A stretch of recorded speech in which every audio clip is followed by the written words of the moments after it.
आपने अक्सर कोई लोगों की शादीशुदा जिंदगी बर्बाद होने की कहानियां सुनी होगी। शादी को एक पवित्र रिश्ता माना जाता है। शादी के बाद पति पत्नी एक दूसरे से जुड़ जाते हैं। अब वो अपने साथ साथ अपने जीवन साथी के भी बारे में सोचता है। कोई सालों के बाद भविष्य के लिए कोई तैयारी की जाती है।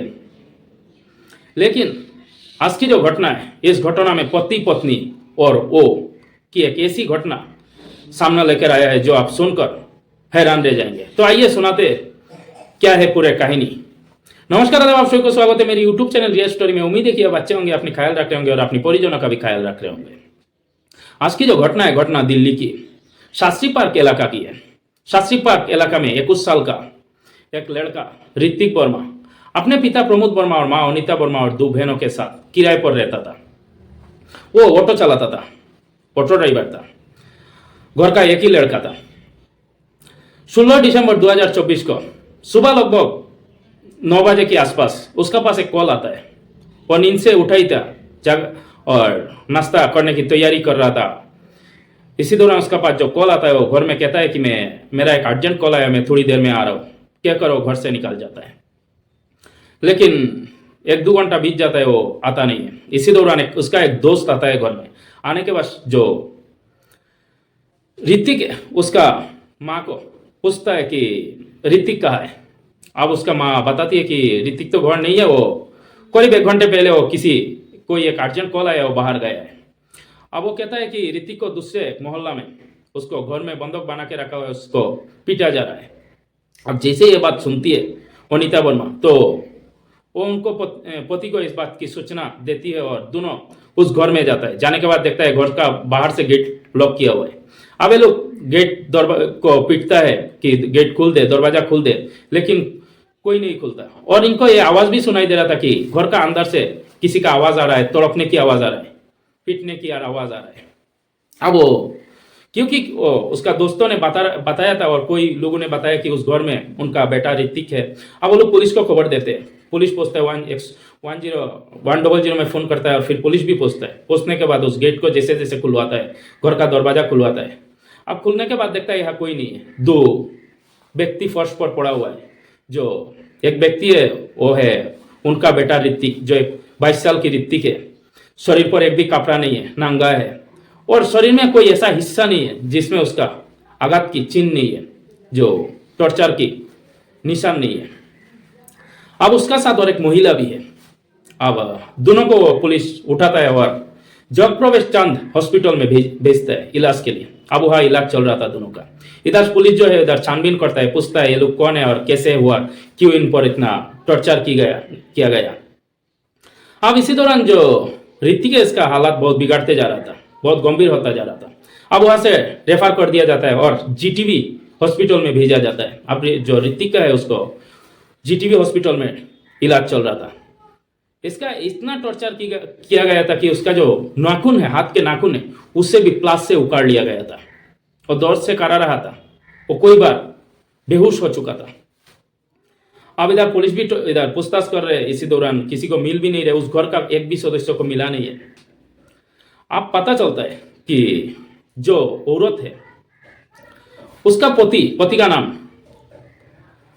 आसाद होता है, जो आजमत होता है, सॉरी आजमत। अब उसका पति ने एक कांड किया है। दरअसल जो ऋतिक का ऑटो चलाता था, तो उसका ऑटो में बहुत सारे सवारी बैठते थे ऐसे। तो इसी शास्त्री पार्क इलाका का भी एक जो महिला है वो बैठती थी उसमें, जो आजमत की पत्नी है। तो इसी दौरान दोनों के बीच बातचीत होता है। दोनों, ये जो ऋतिक है वो भी कहता है कि मैं भी यहाँ शास्त्री पार्क इलाका में किराए पर रहता हूँ, मेरा भी फैमिली है इधर में, मैं घर का इकलौता लड़का हूँ। अब दोनों के बीच बातचीत शुरू होता है। दोनों अपने अपने कहानी बताता है। दोनों में नंबर एक्सचेंज होता है। अब दोनों बातें करने लगते हैं, व्हाट्सएप में मैसेज वगैरह करने लगते हैं और फिर धीरे धीरे दोनों में दोस्ती इतना बढ़ जाता है कि दोनों का दोस्ती प्यार का रूप ले लेता है। अब दोनों एक दूसरे को दिल दे बैठते हैं। अब जब भी जो वो महिला है, उनका काल्पनिक नाम एक ले लेता हूँ कि पारवीन जब भी उसका पति आजमत घर में नहीं होता, तो वो अपनी प्रेमी ऋतिक को बुलाया करती है।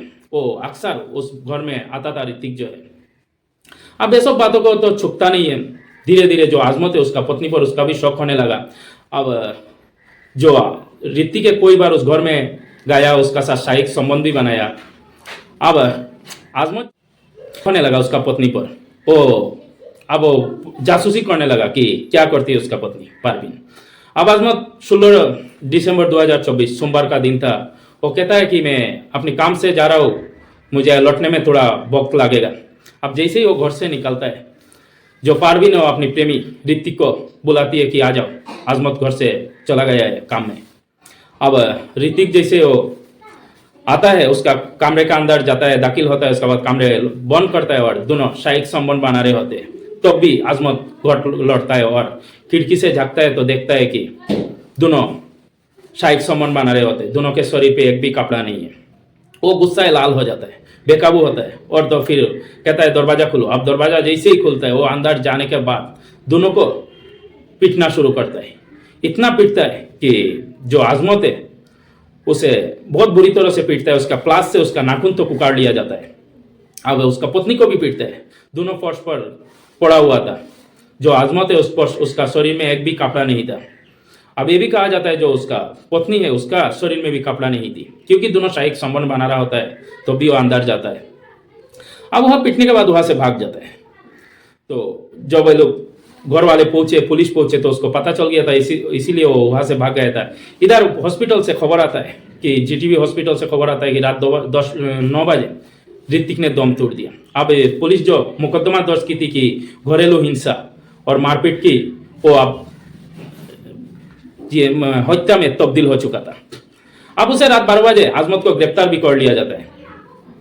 उसके बाद जो पुलिस का अनुमान है कि इसको मारपीट की है उसमें घर का कोई लोग शामिल हो सकते हैं, क्योंकि जैसे उसका साथ पीटा गया, मारपीट की गई, वो किसी अकेला व्यक्ति का काम नहीं है। लेकिन अभी तो ये चीज सामने नहीं आया। अब इसका छानबीन कर रहा है पुलिस। तो आगे छानबीन करने के बाद जो अगर किसी का हाथ आता होता है, किसी ने अगर घर के किसी दूसरे ने भी उसका साथ मारपीट की होगी तो उसका खिलाफ भी केस दर्ज की जाएगी। फिलहाल आजमत को पकड़ लिया है, उसे कोर्ट में पेश की जाएगी और फिर उसके खिलाफ मुकदमा चलेगा। अब कोर्ट ही सुनाएगा इसका जो सजा होना है वो। लेकिन सवाल यह है कि क्या आजमत को इतना टॉर्चर करना जरूरी था? अगर वो इतना टॉर्चर नहीं करता तो शायद वो भी जेल का बाहर होता, उसका भी जिंदगी बच जाता, सबका जिंदगी खुशहाल होता, बच जाता, वो सूझबूझ से वो काम लेता। तो लेकिन अब तीनों की जिंदगी खराब हो चुके हैं। आजमत जो है वो जेल चला गया, जो ऋतिक है वो मर चुके हैं, और जो आजमत की बीवी है, पत्नी है, वो भी हॉस्पिटल में तड़प रही है।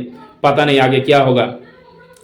तो यही था कहानी। अगर अच्छा लगा तो लाइक एंड सब्सक्राइब कर देना, कमेंट करके जरूर बताना इस कहानी के बारे में आपका मन में क्या विचार है, और क्या आजमत ने जो किया वो वाकई सही किया है